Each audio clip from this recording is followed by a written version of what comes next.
Bienvenidos a La Ley del Montes y hoy nos acompaña una persona que a mí siempre me produce inmensa alegría, inmenso placer entrevistarla porque es una política frentera, vehemente, como se tiene que hacer la política en Colombia. La doctora María Fernanda Cabal, senadora del Partido Centro Democrático y aspirante a la presidencia de la República. Bienvenida a La Ley del Monte, doctora Cabal. Muchas gracias, Oscar. Un gusto estar aquí. Bueno, hay muchas cosas para hablar con la doctora Cabal, aparte obviamente del tema de la candidatura presidencial, que tienen que ver con la realidad nacional. Estamos embarcados en un gobierno que todos los días produce noticias y cada noticia que llega es peor que la anterior, de tal manera que hay que montarse en el tema mediático, informativo constantemente. Pero, por ejemplo, en el caso de lo que nos ocupa, doctora Cabal, antes de entrar en los temas de actualidad nacional, me gustaría preguntarle un poquito cómo está la cosa interna de la escogencia del candidato del partido, un poquito de la mecánica electoral. ¿Qué han pensado? ¿Cómo se está diseñando ese proceso? Oscar, la fotografía de la política en diciembre va a ser bien distinta a la de hoy, porque además este es un país de una dinámica a veces impredecible. Vamos a proponerle al partido que la primera semana de noviembre haga una encuesta con una encuestadora internacional, la más reputada. Estamos proponiendo a Bloomberg Atlas, y ahí se escogerá el candidato para ir a marzo a consulta, como van todos los partidos. Todos los partidos van a marzo, ¿por qué? Porque necesitan jalar las listas a Congreso, claro, a través de la opinión de la consulta. Entonces, esa es nuestra propuesta por ahora, que la llevaremos el domingo. Pero bueno, doctora Cabal, mire, y además le quiero repetir a todos que estoy complacido de tenerla aquí en La Ley del Montes, porque es una persona, una política honesta, transparente, frentera, vehemente en sus ideas, y eso es bueno en la política. En la política hay que reconocer mucho la coherencia, y si algo se le reconoce, y yo se lo reconozco a la doctora Cabal, es la coherencia política, ideológica de siempre. Eso está muy bien. Pero bueno, ya ahora sí vamos a ocuparnos, doctora Cabal, de la realidad nacional. Tristemente es así, hay que decir las cosas como son. Va muy mal todo, seguramente alguien pensará que algo va mejor, pero yo creo que va muy mal todo. ¿Cómo analiza usted lo que está pasando, doctora Cabal, en este momento, en estos instantes, con el gobierno nacional embarcado en una consulta popular que es un capricho del presidente Petro, pero que no sabemos el desenlace que va a tener? A ver, hay que entender por qué nos pasa lo que nos pasa. Gustavo Petro gana en el caos y en la anarquía, y eso hay que entenderlo. Esa es parte de la formación de su personalidad, que es destruirlo todo, pero además sintiéndose con derecho. Y como esta es una sociedad laxa y un Estado frágil que le ha permitido a la delincuencia hacer lo que se le dé la gana, y como no puede con ellos, entonces los premia. Premiar la impunidad es arriesgar la estabilidad institucional, que en el mediano y en el largo plazo va a terminar siendo un Estado fallido. Es lo que ha pasado hoy. Gustavo Petro usa la consulta popular como excusa, porque a él no le importan ni los trabajadores, él no ha generado un empleo en su vida, no ha vendido un chicle en una tienda, no ha sido ni emprendedor, ni empresario, ni empleador de pequeña empresa, ni de mediana, ni de grande. Él le interesa la controversia. Ricos, pobres, lucha de clases, el empleador es el malo, el perverso, y él es el salvador de los trabajadores. Por eso a nosotros nos toca una tarea mucho más difícil, que es explicarle a ese trabajador que esta reforma lo va a dejar sin empleo formal, que va a sacar 600,000 trabajadores a la calle, que no van a cotizar ni salud ni pensión, poniendo al sistema en serio riesgo de sostenibilidad. A Petro le gusta el caos. A él no le importan ni los niños de Gaza, ni de Jamundí, ni de Tibú. Él necesita el desorden porque ahí es donde él sabe navegar. Nos tiene hablando de él todos los días. Pero caramba, ¿acaso no hay 1000 cosas más de qué ocuparse? Y en eso él siente que va ganando. Y hay que tener cuidado con esa estrategia perversa. Además, sus aliados son tan peligrosos como él, ¿no? Siempre cuenta con un grupito de personajes que lo aplauden. La ventaja es que Petro está generando una unión de diferentes que, a pesar de orillas ideológicas distintas, no aprobamos el desorden institucional ni romper el hilo constitucional y además queremos elecciones libres en el 2026. Sí, eso que usted está diciendo, doctora Cabal, es muy certero. Realmente la unión va a darse al final porque es tanta la angustia que produce, que genera, la incertidumbre que genera el gobierno de Petro, que al final esa unión se va a dar. Pero sigamos con el tema del momento actual, doctora Cabal. Mire, el gobierno insiste tercamente en hacer la consulta popular, aún después de que el Senado de la República la negó, aún después de que el procurador dijo que está legítimamente negada, y muchas personas, los expertos todos, dicen que fue legítimamente negada. Sin embargo, el presidente Petro, sus ministros, su nuevo ministro, ahora el flamante ministro de Justicia que se consiguió, el doctor Montealegre, dice que se puede hacer, Benedetti dice que se puede hacer. Y eso es embarcar al país en un destino incierto, peligroso además. Pero quiero conocer su opinión sobre esta parte, sobre este episodio, sobre esta terquedad del presidente Petro en llevar a cabo una consulta popular de la manera que lo va a llevar. Claro, a Petro le gusta jugar con candela y él necesita probar qué aliados tiene y hasta dónde lo van a acompañar en el desorden institucional. Él está invitando a los ministros a ir a firmar. Salió un comunicado del DAPRE que lo borraron en Twitter, lo borraron en X. Vamos a ver quiénes se atreven, porque hay que denunciar penalmente por prevaricato a todos esos ministros que están acompañando la firma de una consulta que es abiertamente ilegal, inconstitucional, contraria a la supervivencia del Estado de Derecho.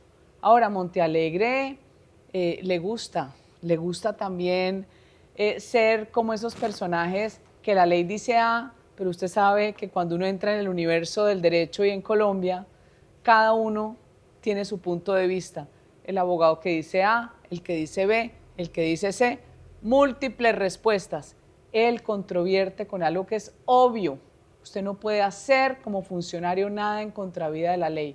Lo del procurador es demasiado importante, porque el procurador disciplina y tendrá que disciplinar incluso al ministro, hoy ministro, no sé si ya se posesionó, Eduardo Montealegre, y a todos los demás que firmen. Entonces, esta controversia es una excusa de Petro porque a lo que nos quiere llevar él, mi querido Oscar, es a una Asamblea Nacional Constituyente, como lo que vino anunciando un año y medio atrás cuando habló del poder constituyente. Además, él tiene los mismos delirios de Chávez, de Maduro, de todos estos locos, psicópatas del socialismo del siglo XXI, izquierdópatas, mejor denominados por el Olavo de Carvalho, que es que creen que ellos son el pueblo.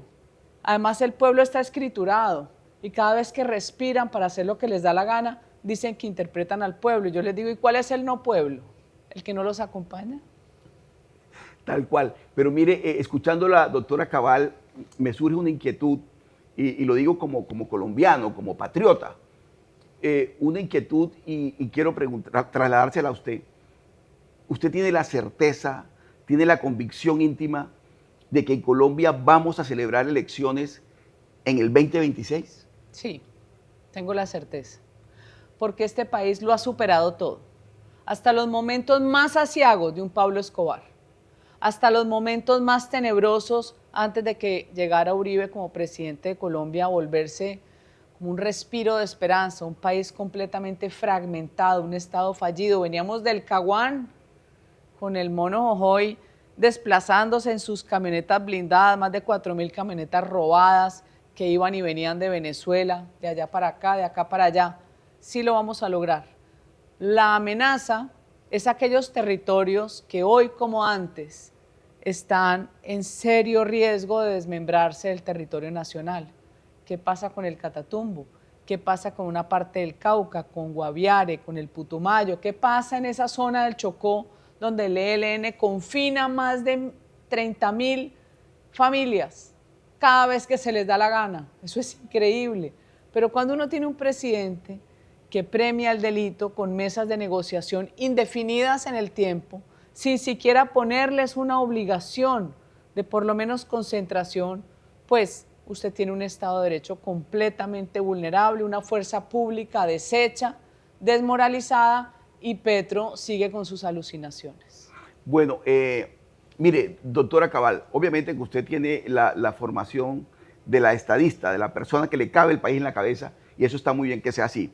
Y conoce el país, lo ha recorrido, constantemente lo está recorriendo. De tal manera que yo le puedo poner a usted una gama de temas y podríamos hablar aquí horas y horas, y usted lo domina muy bien y podría hablar de eso, pero me quiero ocupar de uno en particular, porque además lo conoce usted muy bien, el tema agrario, el tema de la reforma agraria, el tema de la tierra en Colombia. El presidente Petro ofreció 3 millones de hectáreas en su gobierno. Lo cierto es que ya lleva 3 años y escasamente ha podido comprar directamente unas 300.000 hectáreas. Es decir, el déficit es enorme y ha quedado mal con los campesinos, ha quedado mal con los propietarios de las tierras que le han vendido y que inclusive se quejan de que solo le han pagado el 30% de la tierra que han vendido. Ese tema, ¿cómo se puede resolver en un gobierno suyo? Y le digo por qué hago la observación. Porque Petro, entre tantas cosas que ha incumplido, le quedó mal al campesino colombiano. Le quedó mal a la gente que necesita la tierra en Colombia. Una de las mayores ventajas comparativas que tiene Colombia frente a otros países es que goza de tener energía solar estable. Significa, no tenemos estaciones, pero además geográficamente tenemos 2 mares, situación privilegiada. Pero además tenemos todos los pisos térmicos, pero tenemos una tierra fantástica. Todo suma a que si hubiera una verdadera política de Estado para volvernos como el Brasil, que lleva 40 años en un propósito, en una cruzada y lo logró. Brasil es el único país con balanza deficitaria con China, le vende más productos de los que China le compra. Pues nosotros, la verdad es que hemos hecho una apuesta al revés, por la narrativa sensibilona, mentirosa, que ha vendido la izquierda con éxito. Y cada gobierno es viendo cómo le calla la boca a la izquierda haciendo lo mismo. Cuando usted hace lo mismo repetidas veces y le da mal, es porque está cometiendo un error. El Estado colombiano lleva 60 años comprando tierra y repartiendo tierra, pero resulta que se le olvidó que esas zonas rurales tiene que conectarlas con internet, 57% de la población rural desconectada, que tiene que darle vías terciarias. De 142.000 kilómetros de vías terciarias, solo el 19% están en buen estado. Se le olvidó que además hay otros bienes públicos, no tienen alcantarillado, muy pocas tienen agua potable. ¿Cómo pretenden que la gente del campo se quede en el campo? Entonces se quejan que los jóvenes se van del campo. ¿Y qué querés? Si les das es miseria. Peor aún, vaya a pedir un crédito al sector financiero. El sector financiero privilegia al que no le da ningún riesgo. ¿Cuál es el que no le da ningún riesgo? El productor de la semilla, el que vende los bienes como los tractores y la grande superficie, pero no le presta o le presta un interés muy alto al productor que arriesga su patrimonio, produciendo algo, sembrando algo, el agricultor, el ganadero. Entonces el sistema tiene una disfuncionalidad. Si usted quiere atenderlo, tiene que generar una política pública que le dé seguridad. Sin seguridad no hay desarrollo, sin desarrollo no hay paz y sin seguridad en el campo no habrá paz en Colombia. Primero, batallones de alta montaña, cierre de corredores estratégicos de criminalidad que hoy mutó y es transnacional, dele crédito a la gente, asocia a los campesinos y déles estabilidad en la compra de su producto. ¿Usted sabe cuánto compra el Estado? ¿Cuánta comida da el Estado? Le da a las Fuerzas Armadas, le da al ICBF a los niños, le da al PAE. ¿Por qué no genera una sostenibilidad en la compra de cosechas, de campesinos asociados? ¿Cuál es el campesino más exitoso? El que se asocia con un grande. El mejor ejemplo lo hizo un costeño, el señor Carlos Murgas en María la Baja Bolívar, que sacó familias pobres que sembraban arroz a volverse familias que subieron de estrato social con la palma. Entonces yo digo que el sentido común tiene que enfrentarse siempre con el conflicto del fundamentalismo ideológico y hay que hacerlo. Miren ustedes, a propósito de lo que nos está contando la doctora Cabal, el campesino que se le da la tierra y no se le dan todas las herramientas, se le está haciendo un daño enorme. Esa película La vivimos en los 60, la vivimos en los 70 con la famosa reforma agraria. Y todas fracasan por eso mismo, porque la tierra sola no es suficiente. Está demostrado científicamente. Y en este gobierno se ha cometido exactamente el mismo error. Al campesino se le da la tierra y no se le entrega nada más. Ni siquiera se le están entregando los títulos. Los títulos de la tierra, que son los que dan la propiedad legítima sobre el bien, no se entregan. De tal manera que el próximo gobierno, el gobierno que llegue, va a heredar un chicharrón enorme sobre esas tierras que pomposamente el gobierno Petro viene diciendo que está entregando constantemente. Mucho cuidado con eso. Pero el otro tema que quiero conversar con usted, doctora Cabal, y le agradezco muchísimo que esté hoy aquí en la Ley del Monte, porque sé que usted está muy ocupada con todo este tema de campaña y demás, es el tema de la seguridad. Es decir, la soberanía territorial en Colombia se ha perdido increíblemente después de haberse recuperado durante el gobierno del doctor Uribe. El Cauca, el Catatumbo, el sur de Bolívar. Podemos nombrar muchos territorios en los que se perdió la soberanía del Estado colombiano en esas tierras.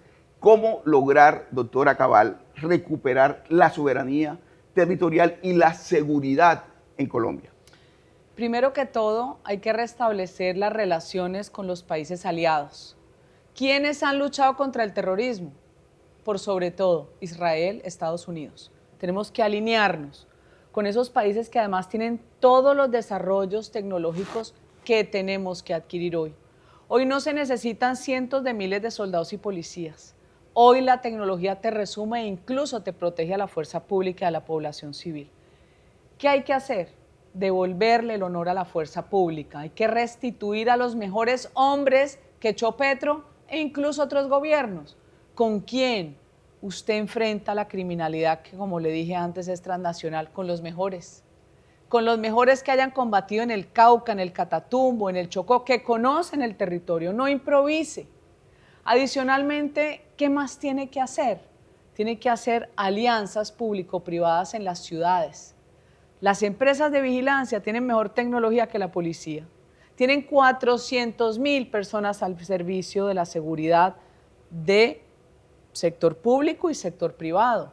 Haga alianzas para las alertas tempranas. Eso también está inventado. Volvámonos eficientes, repito, con el sentido común que falta. Pero quiero añadirle algo, Óscar. El punto 4 del Acuerdo de La Habana tiene deshecha la seguridad en Colombia y a punto de desmembrar la unidad territorial. El punto 4 arrodilló al Estado de Derecho a tener que pedir permiso para erradicar la coca. Y la narrativa de la izquierda nos convirtió al que siembra coca en el ciudadano cocalero, con más derechos que los demás, porque delinque y hay que pedirle permiso y perdón. No, señor, aquí se erradica, sí se sustituye, se les da alternativas, se protege al campesino, pero no con el cuentico de que el miliciano disfrazado de campesino, donde tiene un cartel como el de Sinaloa detrás, va a decir que tiene más poder que el Estado. Y le pongo un ejemplo. Jamundí. ¿Usted conoce Cali, Oscar? Sí. Jamundí está a 10 minutos de Cali. Era el municipio de expansión y de expansión de estratos altos. Ese municipio hoy está bajo fuego. Nadie vende un metro de tierra porque se lo comió la criminalidad, se lo comió las disidencias de las FARC, porque vos ves la coca en la montaña, ay, nadie la puede tocar, porque reviran las asociaciones cocaleras. Eso es un embeleco que le va a costar a este país mucho sudor, sangre y lágrimas. Eso hay que enfrentarlo directamente. Jamundí no puede ser una isla donde hoy desde Villa Colombia mandan a matar civiles, soldados y policías. Allá secuestraron ese niñito, que independientemente que la familia tuviera el rollo que tuviera, es un niño. Y no llegó ni ejército ni policía. 20 minutos llamando a que fuera la fuerza pública, pero igual está Tuluá. Corazón del Valle del Cauca, mi departamento tiene infraestructura, no le faltan bienes rurales. Estamos cerca de Buenaventura. Mi departamento está destruido por las bandas criminales, consecuencia del Acuerdo de La Habana. 800 grupos ilegales sembrando coca, minería ilegal, reclutando gente y traficando armas. Entonces esto hay que cortarlo de raíz. Hay que volver a restituir incluso a los soldados profesionales que ya se pensionaron, que quieren seguirles sirviendo a esta patria. Bueno, propuestas. Estamos hablando de que en Colombia no se están haciendo propuestas por parte de los candidatos y hoy en la ley del Montes la doctora Cabal está haciendo propuestas al país para que el país lo escuche la propuesta y tome nota. Es decir, es que la cifra es impresionante, de casi 50 candidatos presidenciales, a ver quién está hablándole al país y está hablándole con propiedad de tantos temas. Hemos hablado brevemente de algunos de ellos, por supuesto, con la doctora Cabal, pero quiero al final de esta charla, de esta entrevista, y le agradezco nuevamente, apreciada doctora Cabal, el tiempo que me ha dedicado del escenario electoral. Usted nos ha dicho que sí cree firmemente que va a haber elecciones en el 26, con toda la incertidumbre que está generando este gobierno. ¿Cómo ve el escenario usted electoral en el 2026, en esa primera vuelta de mayo y si hay segunda vuelta en junio? ¿Contra quién se va a enfrentar esta gran alianza que esperamos todos que se dé con el candidato del pacto histórico que obviamente va a estar dirigido por el presidente de la República, el señor Petro? A ver, el ambiente se ve muy desorganizado porque 50 candidatos es una locura. Sí, sí. Pero como dicen los costeños, es que creen que el mango está bajito, ¿no? Sí. Creen que está fácil. No, esto no está fácil. Y por eso la gente siente temor e incertidumbre. Y nos dicen, ay, si la derecha se desune, la izquierda está unida. No. Aquí todo está hecho un desastre, pero nosotros estamos viendo que se nos están acercando otras personas diciendo, vamos juntos, porque es que los antipetristas tienen que derrotar a los petristas. Pero el escenario es más complejo que eso. Sin embargo, yo he visto y tengo fe que vamos a terminar unificando las fuerzas de centro, centro-derecha y derecha. ¿Qué sucede? Que Petro va a poner su canasta de candidatos. Pone a Gustavo Bolívar al que no quiere, pero Gustavo es como la mujer a la que le dan el puño y el día que no le pegan siente que está triste. Pone a Quintero, que es el que él quiere. ¿Quintero? El corazón de Petro está con Quintero. Yo pensé que estaba con Roy Barreras. No, Roy no se va a quemar con la lista de la izquierda. Bueno, porque Roy no, pero interesante, a ver, sigamos. No. Mire, va a ser bien interesante. Entonces tenés a María José Pizarro, Bolívar, Quintero, de pronto entra el Caicedo y de pronto entra el de Nariño. ¿Romero? Romero, Bueno, Camilo Romero. Por ahí. Viene la lista de los santopetristas o petrosantistas, porque ahora Santos se molesta porque dice que él no tiene nada que ver con Petro. Mentira. Santos puso a Petro. Petro no llega sin el apoyo de Juan Manuel Santos. Petro no tenía las relaciones sociales locales ni internacionales para llegar hasta donde llegó. Lo que pasa, como me lo dijo Roy Barrera un día que salió a negarlo, cuando lo dije públicamente, es que ellos pensaron que podían controlar a Petro. Y el loco estaba más loco de lo que ellos pensaban. Se les salió de control. Entonces viene la lista de Santos. La teoría de la explosión controlada. No, explosión controlada, pero les dinamitó sus intereses. Sí, muy bien. Porque, Oscar, el régimen siempre juega que no le importa ni lo que te pase a vos ni en las regiones, pero ellos no pierden sus negocios. Okay. Ojo con eso. Entonces, viene la otra lista. Roy Barreras, el perfecto travesti de la política, con Juan Fernando Cristo, que recuperó la personería de su partido, va a jugar, con Luis Gilberto Murillo. Fajardo no sé si entra ahí o se queda de outsider para no contaminarse. Claudia de pronto también se queda de outsider, van a ser un poco de outsiders, pero el hecho es que estos son los petrosantistas o santopetristas. Igual Claudia, también es otra travesti de la política que apoya al uno, al otro, después dice que es mentira, que no apoya, ahí están los videos, que es el mejor ejemplo de la incoherencia. Y acá estamos nosotros. Nosotros con 5 candidatos centro democrático que tenemos que dirimir esta disputa para llegar a marzo con un candidato y ver con quién hacemos nuestra consulta. Están liberales, conservadores, la U, no sé si nuevo liberalismo, invitándonos, ellos quieren hacerlo, nosotros decimos espérese. Vicky Dávila estaría ahí también. Vicky está como outsider también. Okay. Pero ¿será que entra? Es que hay que mirar dentro de la lista, el paquete de consultas y outsiders, quién se atreve a entrar, si es invitado o no. El hecho es que de todo este desorden vamos a terminar nosotros, y estoy convencida, Centro Democrático, nuevamente recuperando las curules que perdimos después del gobierno de Duque, que perdimos 23, con la bancada más grande de la mano del presidente Uribe, de la coherencia y avanzando con más partidos afines después de esa consulta, ganando la presidencia de Colombia.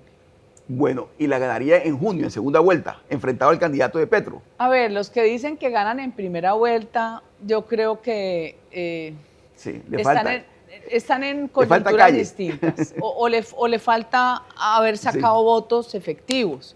Mi marido un día me dijo, nunca fume marihuana electoral.